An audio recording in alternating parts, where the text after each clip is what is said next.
प्रियजन हो, आराधनेमध्ये प्रभू येशू आमच्या सोबत आहे आणि प्रभू येशू आमच्याकडे पाहत आहे. प्रभू आमच्या अंतःकरणाला ओळखत आहे.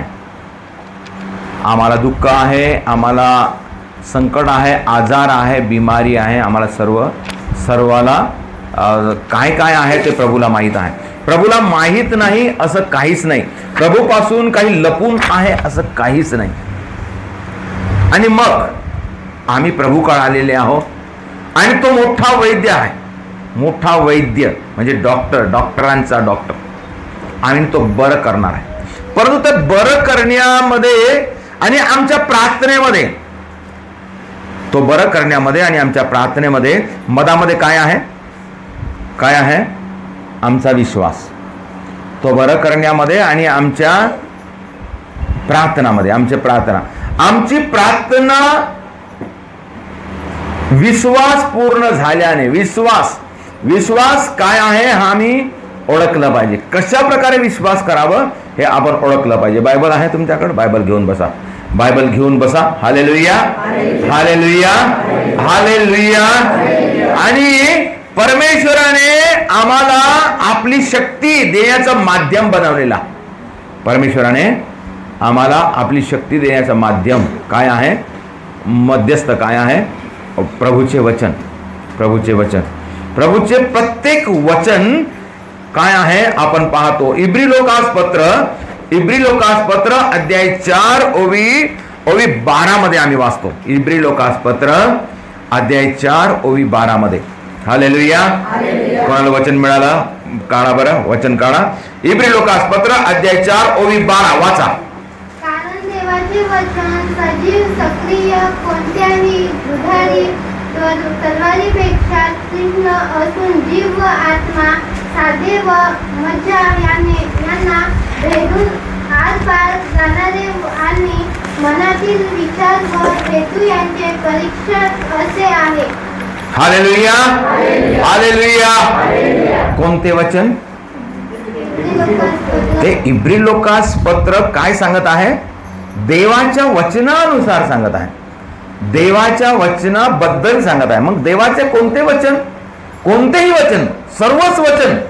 हेच वचन नाही, कोणतेही वचन. म्हणजे बायबल मधलं प्रत्येक वचन कसं आहे? प्रत्येक वचन कसं आहे? आता वाच. बायबल मधले प्रत्येक वचन कसं आहे? वाच. सजीव, सक्रिय. बायबल मधलं प्रत्येक वचन काय? बायबल मधलं प्रत्येक वचन कसं आहे? सजीव, सक्रिय, कोणत्याही दुधारी तलवारीपेक्षा तीक्ष्ण व जीव व आत्मा, सांधे व मज्जा यांना भेदून आरपार जाणारे वचन आहे. Hallelujah, hallelujah, hallelujah. हे वचन कसं आहे? एकदम सजीव आहे. कोणतं वचन? कोणतेही वचन घ्या तुम्ही विश्वासानं जे काही वचन तुम्ही वाचता आणि त्या वचनाला तुम्ही पाठ करता आणि ते वचन जे वारंवार म्हणता, विश्वासाने म्हणता, ते वचन काय आहे? वारंवार म्हणून कसं चाकू काय करतो आम्ही? जेवढा जास्त तेज चालवतो तेवढा कटते, नाही का? तशाच प्रकारे वचन कसं आहे? तेज आहे. आपण चालवण्यामध्ये फरक आहे. आपण कशा प्रकारे वचन, कधी वचन आपण बरोबर ऐकतच नाही. इकडे फादर वाचत आहे तरी आपलं काही लक्षच नाही. मग ते वचन काही काम करील का? काहीच काम नाही करत. आणि कोणते वचन आम्ही फक्त वाचतो परंतु त्याचे मनन चिंतन करत नाही. मग ते काम करील का? काम नाही करणार. परंतु आणि कोणते वचन काय करतो आम्ही? फक्त आम्ही पाठ करून टाकतो, फक्त तोंडाने बडबड करतो, परंतु अंतःकरणाने त्याच्या अंतःकरणावर त्याचा काही असरच होत नाही. मग ते वचन काही काम करेल का? नाही. तर आपण काय केलं पाहिजे? वचन असं समजलं पाहिजे की हे देवाचे वचन आहे. कोणाचे वचन आहे? देवाचे वचन आहे. आणि ह्या वचनामध्ये शक्ती आहे. हे सजीव आहे. सजीव आहे, सक्रिय आहे आणि कोणत्याही दोधारी तलवारीपेक्षा तेज आहे देवाचं वचन, प्रत्येक वचन असं आहे. आणि म्हणून अशा प्रकारे आणि आम्ही सांगतो कधी कधी आम्ही वचनाने प्रार्थना करा, वचनाने. आणि देवाने काय म्हटलेलं आहे, आपण जेव्हा वचनाने आम्ही प्रार्थना करतो तेव्हा वचनाने आम्ही प्रार्थना करतो. आम्ही योहानाचे शुभवर्तमान अध्याय 14:13 मध्ये आम्ही म्हणतो, येशूने काय म्हटलेलं आहे, तुम्ही माझ्या नावाने माझ्या जवळ जे काही मागाल ते मी तुम्हाला प्रदान करीन. हालेलुया. आणि जेव्हा हे वचन आम्ही विश्वासाने म्हणतो, कोणत्याही ठिकाणी असो, कोणत्याही त्रासामध्ये असो, कोणत्याही कारणासाठी असो, आणि जेव्हा आपण मागतो आणि असं वचन म्हणतो तेव्हा आम्ही देवाला अधिकाराने म्हणता येईल का, देवा तू असं म्हणालेलं आहेस, तू असा म्हणालेला आहेस. कुठं? योहानाचे शुभवर्तमान अध्याय 14:13 मध्ये तू म्हणालास की तू वाच, मिळालं का वचन? पुत्राच्या ठाई पित्याचे गौरव व्हावे म्हणून तुम्ही जे काही नावाने मागाल ते मी करीन. पुत्राच्या ठाई देवाचे गौरव व्हावे म्हणून माझ्या नावाने माझ्या जवळ तुम्ही जे काही मागाल ते मी तुमच्यासाठी करीन. Hallelujah, hallelujah. म्हणजे देवाने हे म्हटलेलं आहे, येशूने म्हटलेलं आहे. आणि म्हणून आम्ही प्रार्थना करताना असं म्हणता येते की येशू तू म्हणालेलं वचन आहे, तू म्हणालास हे वचन की तुम्ही माझ्या नावाने जे काही मागाल ते मी तुम्हाला देईल. म्हणजे विश्वासाने आपण मागितलं पाहिजे. ते वचन वारंवार म्हणू लागल्यास आपण लिहू म्हणावं. हेच वचन नाही, पुन्हा खूप पुष्कळ वचन आहेत. आम्ही चांगले चांगले वचन आपण पाहावं, वचन पाठ करावं, लिहून ठेवावं आणि त्या वचनानुसार आम्ही प्रार्थना करावं. आणि जेव्हा जेव्हा जेव्हा आम्ही एखाद्या घरासाठी, एखाद्या बिमारासाठी, एखाद्या मुलासाठी, कोणासाठी किंवा शैतान लागलेल्या व्यक्तीसाठी जेव्हा प्रार्थना करतो त्याच्यानुसार आपण वचन घ्यावं आणि त्या वचनाला आपण असं समजावं का हे जे वचन आहे देवाचे जिवंत वचन आहे, या वचनाने प्रभू हाच कार्य करणार. आणि त्यानुसार आपण त्या वचनानुसार आम्ही प्रार्थना करावं. कुठं त्रास आहे, कुठे बंधन आहे, कुठे संकट आहे, अशा प्रकारे. आणि वचन काय करते, आम्हाला देवाची शक्ती पुरवते आणि वचनानुसार आम्ही प्रार्थना करावं. Hallelujah, hallelujah. आणि दुसरी महत्वाची गोष्ट, आम्ही पवित्र आत्म्याने भरून प्रार्थना केलं पाहिजे. पवित्र आत्मा काय आहे? आमचा सहायक आहे, आमचा सहायक. योहानाचे शुभवर्तमान अध्याय 16:7 मध्ये वाचा. योहानाचे शुभवर्तमान अध्याय 16:7. तरी मी तुम्हाला खरे सांगतो, मी जावे हे तुमच्या हिताचे आहे. मी जावे हे तुमच्या हिताचे आहे, कारण मी न गेलो तर कैवारी तुमच्याकडे येणारच नाही. मी नाही गेलो तर कैवारी तुमच्याकडे येणारच नाही. मी गेलो तर तू त्याला तुम्हाकडे पाठवील. मी गेलो तर त्याला मी तुम्हाकडे पाठवील. तो येऊन पापाविषयी, हालेलुया, हालेलुया. तो येईल तेव्हा त्याला मी तुम्हाला पाठवेल. ते तुमच्या सोबत राहील, तर सदा सर्वदासाठी तुमच्या सोबत राहील. Hallelujah, hallelujah, hallelujah. आणि तो पवित्र आत्मा आम्हाला शक्ती प्रदान करेल. तर पवित्र आत्मा आमच्यामध्ये प्रार्थना करेल आणि पवित्र आत्मा आम्हाला सामर्थ्य प्रदान करेल आणि पवित्र आत्मा आम्हाला अनुभव देईल. आम्ही रोमकरास पत्र अध्याय 8:26 मध्ये आम्ही वाचतो. रोमकरास पत्र अध्याय 8:26 मध्ये. Hallelujah, hallelujah, hallelujah, hallelujah, hallelujah, hallelujah, hallelujah, hallelujah. मिळालं का वाचा? आपल्या अशक्तपणात आपल्याला हातभार लावतो. हालेलुया. तसेच आत्मा ही आमच्या अशक्तपणात आपल्याला हातभार लावतो, म्हणजे मदत करतो. असं मग वाच. कारण आपण यथायोग्य प्रार्थना कशासाठी केली, म्हणजे कधी कधी आम्ही कशासाठी प्रार्थना करावं, कोणती प्रार्थना करावं, काय प्रार्थना करावं हे कधी कधी आम्हाला समजत नाही. आणि म्हणून पवित्र आत्मा आमच्या गरजेनुसार आमच्यामध्ये येऊन प्रार्थना करते. म्हणून आम्ही पवित्र आत्म्याच्या शक्तीने भरून जाऊन आम्ही प्रार्थना केलं पाहिजे. आणि म्हणून आम्हाला पवित्र आत्मा एक सहायता म्हणून, मदत म्हणून देवाने दिलेला आहे. हालेलुया. त्याचा आम्ही उपयोग करावा. 2 गोष्टी मी सांगितलं, कोणत्या? एक वचन आणि दुसरा पवित्र आत्मा. हालेलुया. मोठा चमत्कार झाला, मोठा चमत्कार. कधी? एकदम मोठा, सर्वात मोठा चमत्कार कधी झाला? कधी झाला मोठा चमत्कार? नाही माहित? अजून नाही माहित का? मोठा चमत्कार झाला या ईस्टरच्या दिवशी. ईस्टरच्या दिवशी मोठा चमत्कार झाला नाही माहित? अरे येशू जिवंत झाला. Hallelujah, hallelujah. मृतातून उठला, येशू मृतातून उठला. अरे अजून तुम्ही अजाना, अजून ओळखी नाही. उठला ग बाई माझा प्रभू उठला, मरणातून ग माझा प्रभू उठला. उठला ग बाई माझा प्रभू उठला.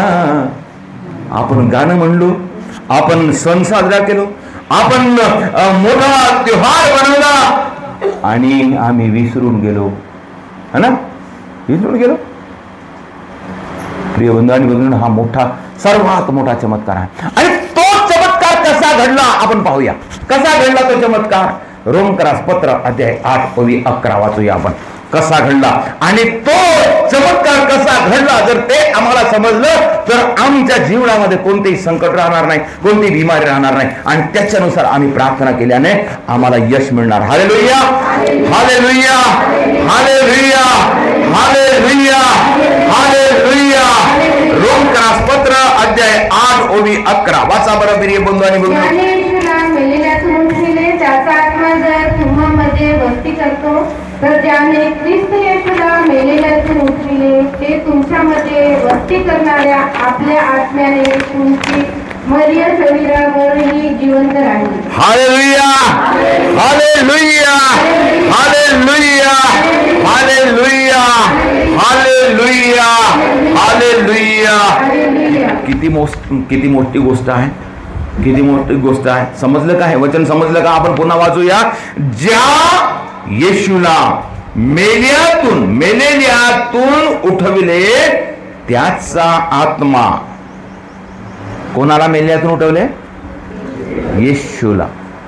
कोण उठवले? आत्मा. कोणाचा आत्मा? पहा पुन्हा वाचतो. ज्याने येशूला मेलेल्यातून उठवले. ज्याने म्हणजे कोण उठवले? मग परमेश्वराने. कोण उठवले? परमेश्वराने. कसे उठवले पहा. त्याचा आत्मा जर तुम्हामध्ये वस्ती करतो, म्हणजे ज्याने येशूला मेलेल्यातून उठवले, ज्याने येशूला मेलेल्यातून उठवले, ज्याने म्हणजे देवाने येशूला मेलेल्यातून उठवले आणि मग देवाचा आत्मा जर तुम्हामध्ये वस्ती करीतो तर ज्याने ख्रिस्त येशूला मेलेल्यातून उठवले, म्हणजे ज्या आत्म्याने ख्रिस्त येशूला मेलेल्यातून उठवले तो तुम्हामध्ये वस्ती करणाऱ्या, तुम्हामध्ये वस्ती करणाऱ्या आपल्या आत्म्याने, तुम्हामध्ये वस्ती करणाऱ्या त्या आत्म्याने, देवाच्या आत्म्याने तुमची मर्त्य शरीरे ही जिवंत करील. हालेलुया. मर्त्य शरीरे म्हणजे मेलेले, आमचे मेलेले शरीर काय करील? जिवंत करील. कोण? परमेश्वराचा आत्मा. परमेश्वराचा आत्मा.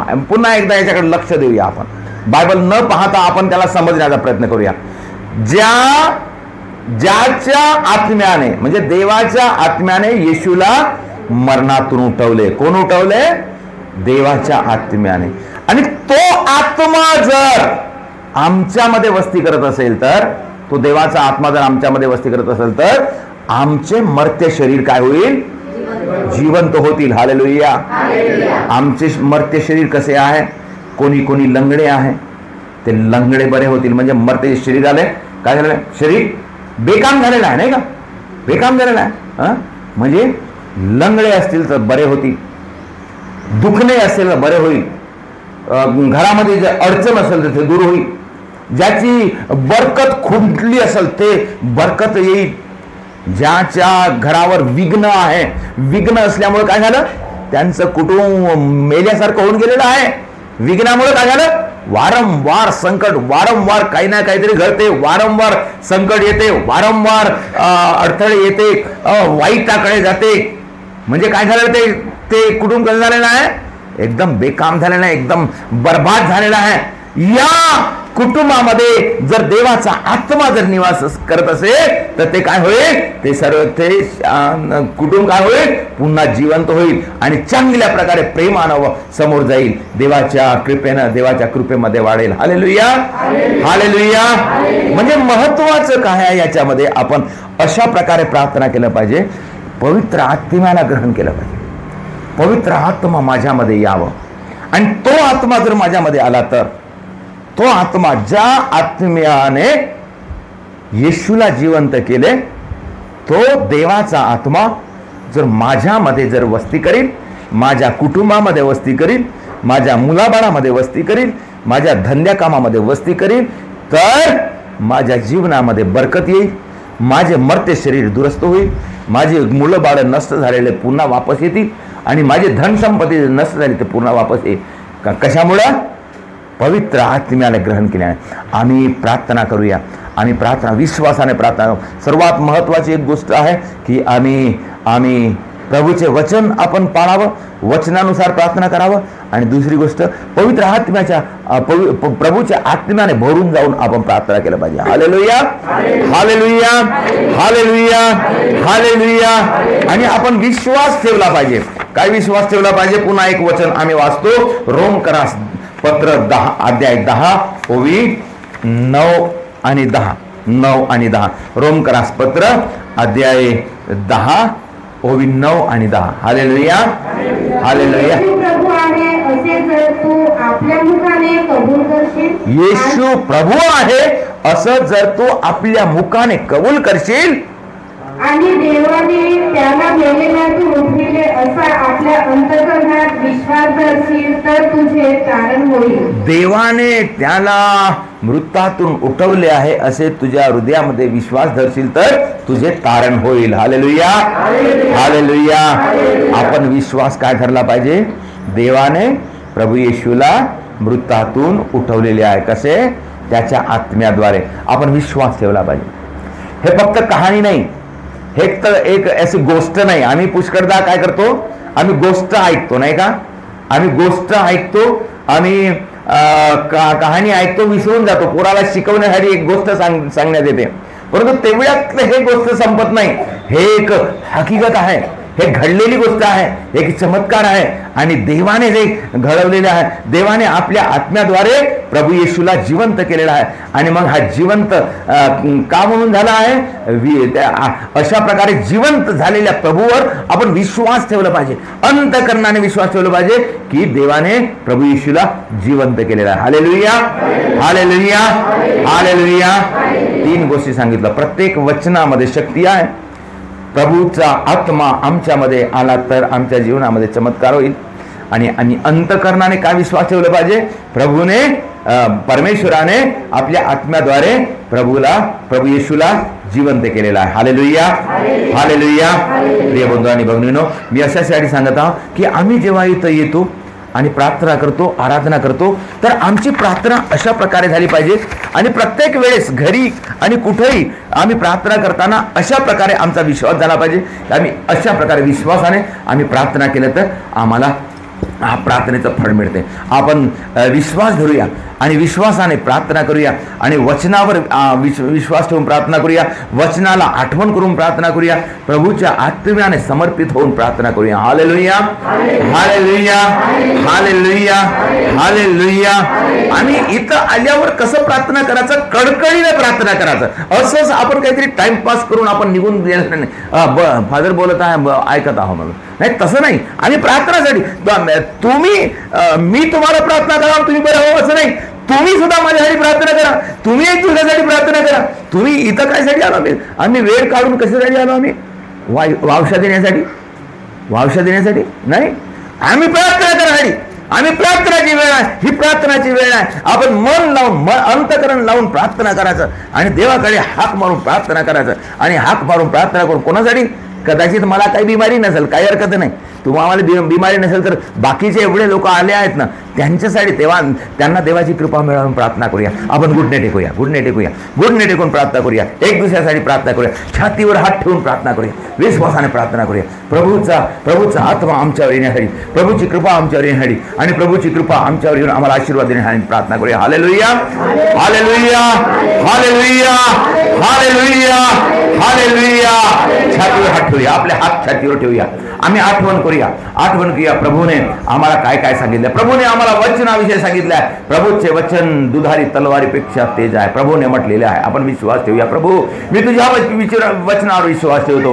आणि दुसरी गोष्ट आपण म्हणूया, माझ्या मागं तुम्ही म्हणा, विश्वासानं म्हणा, विश्वासानं म्हणा आणि त्या आत्म्याला ग्रहण करा. प्रभू तुम्हाला स्पर्श करणार. आता या वेळेस या घटकेस तुम्हाला स्पर्श करून प्रभू बरं करणार. Hallelujah, hallelujah, hallelujah, hallelujah. माझ्या मागं म्हणा, प्रभू येशूला जिवंत करणाऱ्या परमेश्वराच्या पवित्र आत्म्या माझ्यामध्ये ये. प्रभू येशूला जिवंत करणाऱ्या परमेश्वराच्या पवित्र आत्म्या माझ्या जीवनात ये. प्रभू येशूला जिवंत करणाऱ्या परमेश्वराच्या आत्म्या माझ्या कुटुंबात ये.